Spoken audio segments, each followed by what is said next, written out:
My name is Martha Langford, 67 years old, retired nurse, widow for 12 years. And the only thing I'm truly proud of is the home I built with my husband in Cedar Ridge, Wisconsin. Every brick in this place carries a memory. His laughter, our kids' muddy footprints, the scent of Sunday pancakes. So when my son Daniel and his wife Olivia moved back in after Daniel lost his job, I thought maybe that old house would finally feel alive again. I pictured breakfast chatter, grandkids running down the hall, the kind of noise that fills the quiet corners of widowhood. But peace doesn't always arrive with family. That evening, the table was set for 4, the roast still steaming. Daniel sat quiet, eyes glued to his plate, and Olivia scrolled through her phone as if she couldn't stand to look at me. The kids were upstairs, pretending to study. I placed the gravy boat in the center and said, softly, "Dinner's ready." Olivia didn't even lift her head. "You can eat later, Martha," she muttered, "or maybe eat outside with the dog. He's more your speed." The words didn't land like a joke. They landed like a slap. For a second, I just stared at the window above the sink, watching the reflection of that woman in my kitchen, telling me to go eat with the dog. Daniel shifted uncomfortably, but he said nothing. Silence can wound deeper than words. I took a slow breath, pressed my napkin against the table to flatten a wrinkle, and smiled. "You're right," I said. "I think I will." I walked out the back door, sat beside old Max under the porch light, and listened to the faint hum of their laughter inside. My hands trembled, but not from anger. It was the moment you realize the line between kindness and foolishness has disappeared, and you intend to draw it back yourself. When I went inside, I didn't say a word. I opened the cabinet above the fridge and pulled out a sealed envelope marked Trust Activation Plan, one I'd prepared years ago, just in case my generosity ever turned into someone else's entitlement. I looked at the phone on the counter, dialed a single number, and waited. When the familiar voice answered, I said, quietly, "Evelyn, it's time." That night didn't end with the phone call. I couldn't sleep. I sat by the window, watching the streetlights melt into thin fog, listening to the steady breathing of old Max on the porch. The house felt different, like it had finally decided to show me where the cracks were. Daniel and Olivia had been here for only 3 weeks, but it already felt like I was the guest. I'd find my kitchen drawers rearranged, the framed photo of my late husband tucked away behind a stack of mail, and the porch plants, his plants, dumped in the trash because, as Olivia said, they make the place look old. Maybe she didn't mean harm, I told myself. Maybe she just didn't understand what it's like to build a home with someone and lose them piece by piece. But that night at dinner, when she said those words, "Eat outside with the dog," I stopped making excuses. By sunrise, I had brewed a pot of coffee strong enough to wake the dead and called Evelyn. She'd been my friend for 40 years, a lawyer with a spine made of steel and a heart like polished glass. When I told her, she didn't sound surprised. "You knew this day might come. Martha, that's why you set it up." She arrived an hour later, her car tires crunching over the frost-covered driveway. The sound alone made me feel steadier, like order was coming back in small, reliable steps. Daniel stumbled into the kitchen as Evelyn spread out the documents on the table. He looked like a boy again, hair tousled, eyes half open, guilt hanging over him like an old coat. "Mom, what's going on?" I poured him coffee. "You'll see," I said softly.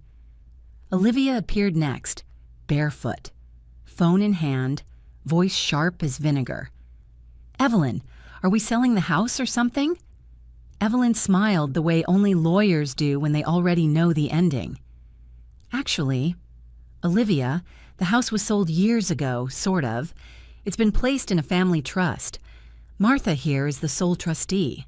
Nay, Olivia blinked, as if the words had rearranged the air. What does that even mean? It means, Evelyn replied, this property no longer belongs to any individual. It belongs to the trust. Anyone living here does so by permission, not by right. Daniel's mouth opened, closed, then opened again. Mom, when did you... After your father died, I said. He wanted me to be safe. We created the trust together before his surgery. I kept it quiet because I hoped I'd never need to use it. Olivia laughed, a dry, nervous sound. You can't just kick family out. Evelyn slid a paper across the table. Actually, she can. But Martha's giving you both options.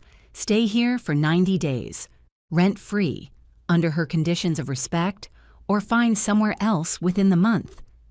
The silence that followed was thick enough to chew. Daniel rubbed his temples. Olivia stared at me with something between disbelief and fury. You've been planning this, she said. No, I answered. I've been protecting this home long before you stepped into it. She stormed off, muttering words I didn't want to hear. Daniel stayed, shoulders slumped. Mom, she's under a lot of pressure. The restaurant... I know, I said gently. And I'm not punishing anyone, but I won't live like a guest in my own home. He looked at me for a long moment, then nodded. I'll talk to her. When they finally left the kitchen, Evelyn reached across the table and touched my hand. You handled that beautifully. Dignity first. Always. After she left, I cleaned the table slowly. I thought of my husband's voice saying, you can't save everyone and Marth. Sometimes you just have to teach them where the edges are. That evening, Olivia didn't come home. Daniel told me she'd taken Emily to her mother's house in Green Bay. He and Ethan stayed. The boy asked if Max could sleep inside, and I said yes. We curled up in the living room, the dog snoring like an old engine, the house breathing quietly again. For the first time in weeks, I felt peace, heavy, imperfect peace. But peace is never permanent, not in families. It's just an intermission before the next act. As I turned off the lights, I thought about the word trust. Funny how it means both money and faith. You can't build either without a little pain. And somewhere deep down, beneath the calm and the coffee, I could already feel something shifting. Olivia wouldn't let this go. Not easily. She wasn't the kind of woman who lost quietly. I looked out the window at the frozen yard and whispered to no one. Let's see how much grace I've really got left. By morning, I'd almost convinced myself that the night before had been a bad dream. Then I heard the sound of a car door outside. Evelyn was back, and this time, she wasn't alone. A man in a gray suit followed her, one of her associates, and they carried a folder thick enough to end arguments. The smell of bacon filled the air. I'd started cooking before sunrise, out of habit, not hunger. Daniel came downstairs first, rubbing his eyes. Mom, do we really have to do this? Yes, I said, because if I don't draw the line now, there won't be one left to draw. Olivia appeared moments later, already dressed for battle, perfect hair, crossed arms, voice ready to cut. You're having your lawyer over for breakfast. How dramatic. Evelyn didn't flinch. Good morning, Olivia. I brought the official paperwork for the trust agreement, as well as the notice of conditional tenancy. Please have a seat. Olivia's laughter was sharp enough to slice through steam. Are you kidding me? Conditional tenancy? We're family, not tenants. That depends on how you treat family, I said quietly, turning off the stove. Sit down. Olivia, let's be civil. She didn't move. You're trying to humiliate me. No, I said. You did that yourself last night. I'm trying to make sure it doesn't happen again. Evelyn laid out the documents on the table and explained every word, how the trust worked, what the terms were, what it meant to stay or to leave. The law was plain, unemotional, and absolute. Daniel read each page, his hands trembling. So if we stay, we follow your rules. Yes, I said. Respect, contribution, cooperation. That's all I ask. I'll handle the mortgage and taxes through the trust. You handle the groceries, the utilities, the children. Fair? He nodded. Too quickly. Fair. Olivia, though, push the papers away. I'm not signing this. You can't turn your own son's wife into a renter. I'm not, I replied. I'm turning this house into a home again, one where kindness is rent and respect is payment. For a moment, no one spoke. Outside, the wind rattled the branches against the kitchen window. Then Olivia said, "If you want me gone, just say it." "I don't want you gone," I said softly. "I want you honest." She grabbed her purse, her voice shaking. "You'll regret this." Maybe she meant it as a threat, but all I heard was fear of losing control, of facing herself. She stormed out, the door slamming hard enough to stir Max from his nap. Evelyn gathered the papers. "You know she'll come back." "I'm counting on it," I said. "I just hope when she does, she's ready to talk, not shout." After they left, I stood by the window, watching Daniel pace the driveway. He looked like he was torn in half, love and loyalty pulling from opposite sides. I wanted to tell him it wasn't his fault, that sometimes grown women forget how to grow up. But I stayed quiet. The phone rang around noon. Olivia's mother, polite but cold, said Olivia and the kids would be staying with her for a while. I thanked her and hung up. Then I sat down, folded my apron neatly, and let the quiet settle. Max rested his head on my knee, eyes heavy, as if even the dog understood that peace in this house now came with paperwork. That night, Daniel came in late. His eyes were red, his voice rough. "She's not coming back soon, but she told me something. She said she wants to talk to you eventually. She just can't yet." "Then she'll have to find her own way to the table," I said. "This time, I'm not setting a place for her." He nodded, half relieved, half broken. Before bed, he whispered, "You did the right thing, Mom." I didn't answer, because the right thing never feels right while you're doing it. It only feels quiet and heavy and final. A week passed without a word from Olivia.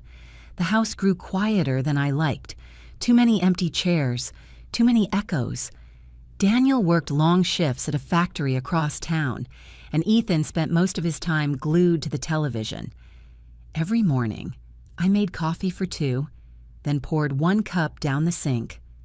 Peace, I've learned, can sound a lot like loneliness.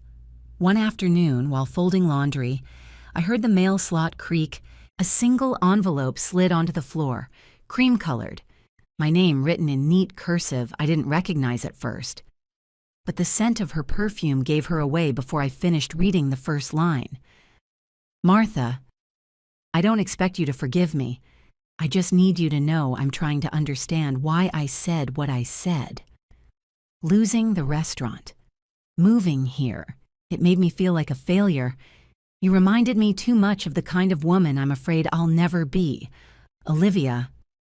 The note was short, awkward, almost unfinished, but it carried something no apology ever needs to say aloud. I see the damage I caused. That night, I placed the letter on the mantel beside my husband's photo. He always said forgiveness wasn't a switch you flipped, it was a door you left unlocked. The next morning, Daniel noticed it. "She wrote to you?" "She did." "Are you going to write back?" "Not yet. I think she needs to finish her part of the journey first." He nodded slowly. She started therapy. Her mom told me, maybe that's something. It's everything, I said. For a while, things almost felt normal again. Ethan helped me plant winter herbs in the kitchen window. Daniel fixed a leaky pipe.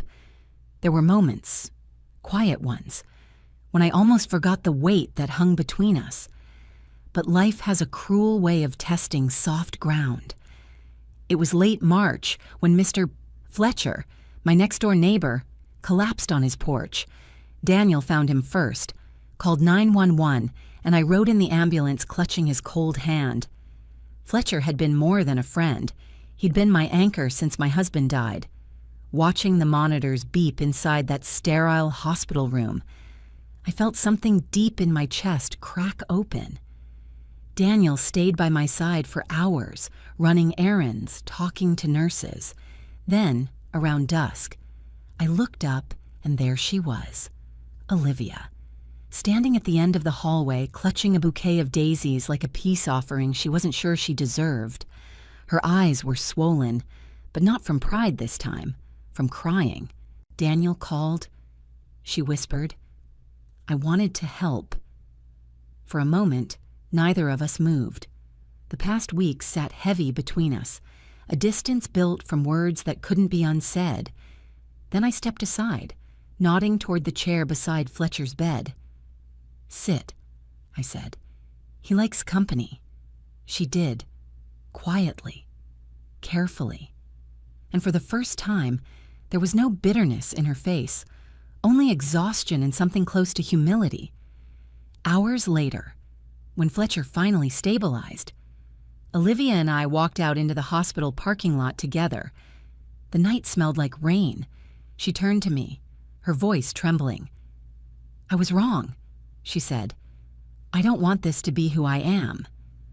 I looked at her for a long moment, searching for the anger that used to come so easily, but it was gone. We all fall apart differently, I said. What matters is how we put ourselves back together. She nodded, tears streaking her cheeks, then whispered, Can I come home?